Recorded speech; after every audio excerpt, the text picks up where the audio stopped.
এক মজলিসে 3 তালাককে এক প্রমাণ করার চেষ্টা করেছেন।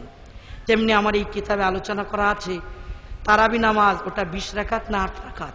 অবাক হবেন, আমরা আমাদের দিনাজপুরের বাহাসেদের বলেছিলাম যে আজ থেকে 100 থেকে 150 বছর আলে হাদিসদের বয়স, 150 বছর আগে এরা ছিল না, আলে হাদিস শব্দটা ছিল, কিন্তু ইংরেজ সরকারের কাছ থেকে বরাদ্দ করে নিজেদের জন্য সুন্দরী নামটা নিয়ে নিয়েছে। আমরা সত্যি সত্যি পোস্টমর্টেম করে দেখছি যে এমন দানাদার যাতে দানা নেই, বা এমন বেদানা যেটা দানায় ভরা, মানে কাজের সঙ্গে নামের মিল হচ্ছে না।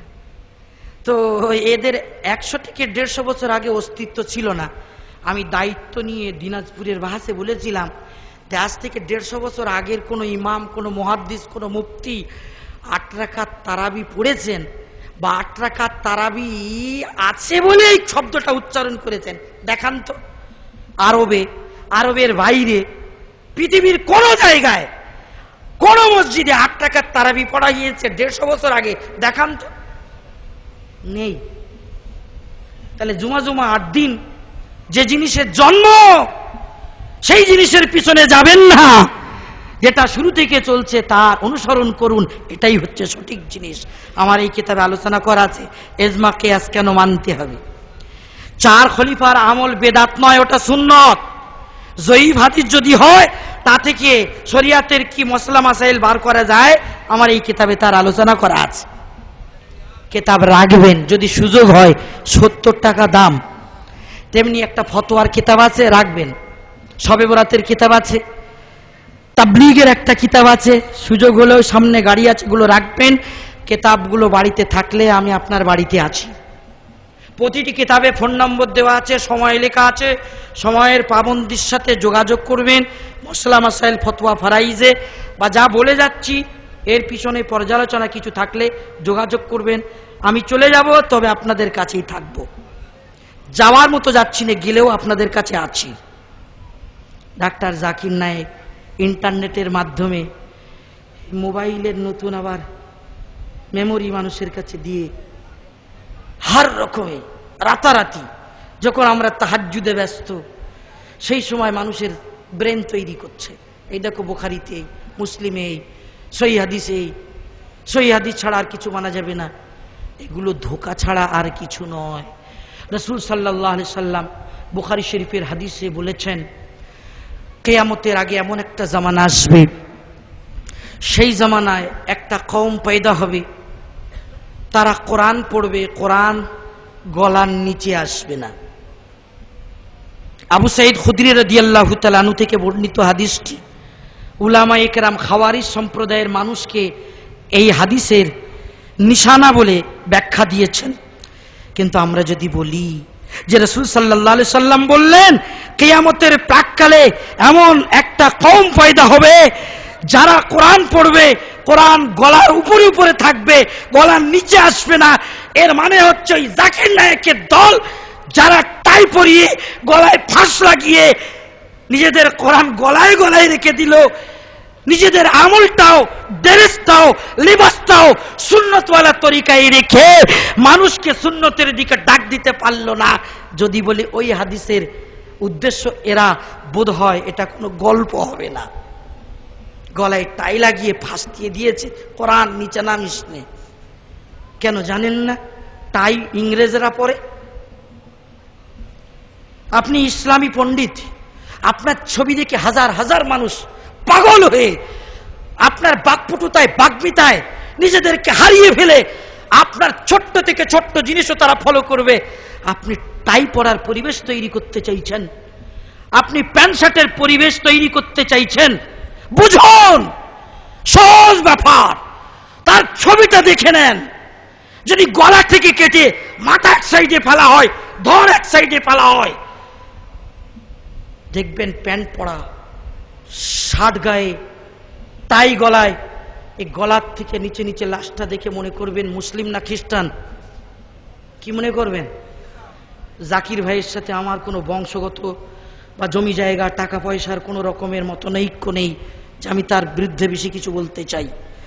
তবে সব থেকে বড় জিনিস, যারা কোরআনের দুশমন, যারা হাদিসের দুশমন, আমরা তাদের দুশমন। বলুন ইনশাআল্লাহ। কোরআন হাদিসের দুশমন যারা, আমরা তাদের সাথে একমত নই। কোরআনের ব্যানারে, হাদিসের ব্যানারে কোরআনের অপব্যাখ্যা, হাদিসের অপব্যাখ্যা আমরা কখনোই মানতে রাজি নই। উম্মত পাগল হয়েছে। মেটিয়াবুরুজ থেকে সেদিন একজন আমাকে ফোন করছেন, হুজুর যদি কোরআন হাদিসের বাইরে কাউকে মানতে হয় তাহলে আবু হানিফাকে না মেনে জাকির নায়েককে মানব। আমি বললাম অবাক কাণ্ড, অবাক কাণ্ড। ধর্মের কি বুঝেছে? আল্লাহ সুবহানাহু ওয়া তাআলা চোখে আঙুল দিয়ে দেখিয়ে দিচ্ছেন টাই পরা প্যান্ট শার্টওয়ালা, যার অর্ধেক খ্রিস্টান আর অর্ধেক মুসলমান, সেই রকম মানুষের বাগ্মিতায়, বাকপটুতায় পাগল হইও না। তার নামে ডাক্তার শব্দটা ভুলে যেও না। আর লক্ষ লক্ষ মুহাদ্দিস, মুফাসসির, ফুকাহা তাদের মুখে চুনকালি দিয়ে তাদের মতপথকে ছেড়ে দিয়ে জুমা 8 দিন হলো নতুন ভাবে পেশ করতে চাইছে। 8 টাকার তারাবি পড়লে হয়ে যাবে, বুকের উপরে হাত বাঁধলে হয়ে যাবে। আত্মাহিতুতে বসে কাঠবিড়ালি লেজের মতো আঙুল হেলাচ্ছে, বলছে হাদিসে আছে। অপেক্ষা করুন, এই হানাফি কেল্লার 2য় খণ্ড 1 মাসও সময় যাবে না। আল্লাহ চাইলে আপনাদের হাতে তুলে দিতে পারবো। এই হানাফি কেল্লার 2য় খণ্ডের 10টি মশলার প্রথম মশলাতে আলোচনা করা হয়েছে বুকে হাত বাঁধার কোন সহিহ হাদিস নেই, অত্যন্ত দুর্বল হাদিস, তার উপর ওরা আমল করে, অস্বীকার করার উপায় নেই। রিজাল শাস্ত্রের জনক আল্লামা ইবনে হাজার, তিনি 4 মাযহাবের অন্তর্ভুক্ত। ইমাম যাহাবী, তিনি 4 মাযহাবের অন্যতম ব্যক্তি। যারা মুহাদ্দিসিন, মুফাসসিরিন, যাদের উসুল নিয়ে রিজাল শাস্ত্রের কোষ্ঠীপাত্রে যাচাই করবেন, এরা সব 4 মাযহাবের মানুষ। আর এখন বলছে যে আমরা এদের কারোর না মেনে নতুন করে আলাদা মসজিদ তৈরি করতে চাই। সবাই যেদিকে গেছেন সেদিকে যাবেন, 1500 বছর পরে যে নতুন মতপথ চালিয়েছে তাতে যাবেন। চিন্তা করার দায়িত্ব আপনাদের থাকলো। অনেক রকমের যুক্তি দিয়ে নতুন নতুন মশলা খাড়া করছে। আমি আপনাদেরকে বলবো যে আপনারা আহলে সুন্নাত ওয়াল জামাতের উলামাদের খেয়াল করবেন, যাদের মাথায় টুপি, মুখে দাড়ি, মাথায় পাগড়ি, সুন্নতওয়ালা দেশ, যাদের 5 ওয়াক্ত নামাজের পাবন, যাদের দেখলে আল্লাহ ইয়াদ আসে, যারা ইমান ইসলামের প্রতিমূর্তি, এই ধরনের মানুষদের কথা ফলো করবেন। পক্ষান্তরে যারা নিজেদেরকে ইংরেজ সেজে মানুষকে ধোঁকা দিতে চায় তাদের থেকে সাবধান হবেন। যুক্তিতে ভুলবেন না। যুক্তি দিয়ে বুঝাচ্ছে শুক্রবারের খুতবা বাংলায় দিলে হয়ে যাবে, বরং বাংলায় দেওয়াটা ভালো। খুতবা মানে বক্তৃতা। বক্তৃতা আপনারা কি সব আরবের মানুষ নাকি? আরে ভাই, বাংলা, বাঙালি, বাংলায় যদি খুতবা বক্তৃতা দেয় সবাই বুঝবে, তাহলে কেন আরবিতে দিতে হবে? কত সুন্দর বুঝে এলো। কিন্তু ও পান্তা ভাত মানে জল ভাতের মতো হাম করে গেলে নিলেন, হবে না। তিনি এই যুক্তি পেশ করেছেন টিভির চ্যানেলে। সকালে উঠে আমাকে বলছে, হুজুর জাকির নায়েক কি সুন্দর কথা বলে। কেন?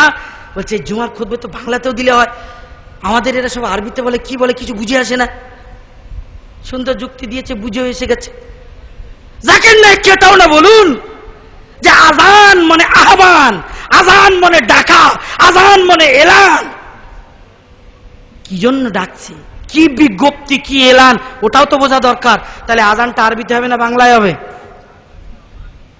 আরে আল্লাহ তাআলা আরশ থেকে কোরআন পাঠিয়েছেন, কোরআন তো বোঝার জন্য।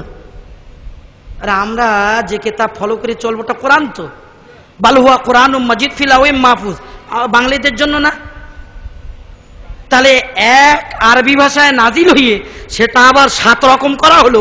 উনজিলাল কোরআন আলা সাবাতি আরুফ, 7 রকম না করে বাংলায় হতো, ইংরেজিতে হতো, উর্দুতে হতো, আরবিতে হতো, ল্যাটিনি ভাষায় হতো, বিখ্যাত বিখ্যাত ভাষাগুলোই হতো, আমরা বসতাম। হয়নি কেন? এসব যুক্তি রাখুন। 1500 বছরের উলামা, তালাবা, সালাহা, মুফাসসিরিন, মুহাদ্দিসিন, বুজুর্গানে দ্বীন আরবিতে খুতবা দিয়েছেন। সুতরাং ও জাকির ভাই, আপনি যদি নিজেকে সালাফি বলেন, সালাফে সালেহিন বিগত বুজুর্গানের দিনের জীবনীকে অনুসরণ করে আরবিতেই খুতবা দেবেন, ইংরেজিতে নয়, উর্দুতে নয়, বাংলাতে নয়। খুতবাকে হাদিসে বলা হচ্ছে 2 রাকাত নামাজের কায়েম মোকাম। মানে যেমন জোহরের নামাজ 4 রাকাত ফরজ নামাজ, জুমার ফরজটাও 4 রাকাত, কিন্তু 2 রাকাতের জায়গায় 2টো খুতবা আর 2 রাকাত নামাজ। মুসান্নাফ ইবনে আবি শাইবায় হযরত ওমর রাদিয়াল্লাহু তাআলা আনহুর হাদিস। নামাজ বাংলায় হবে?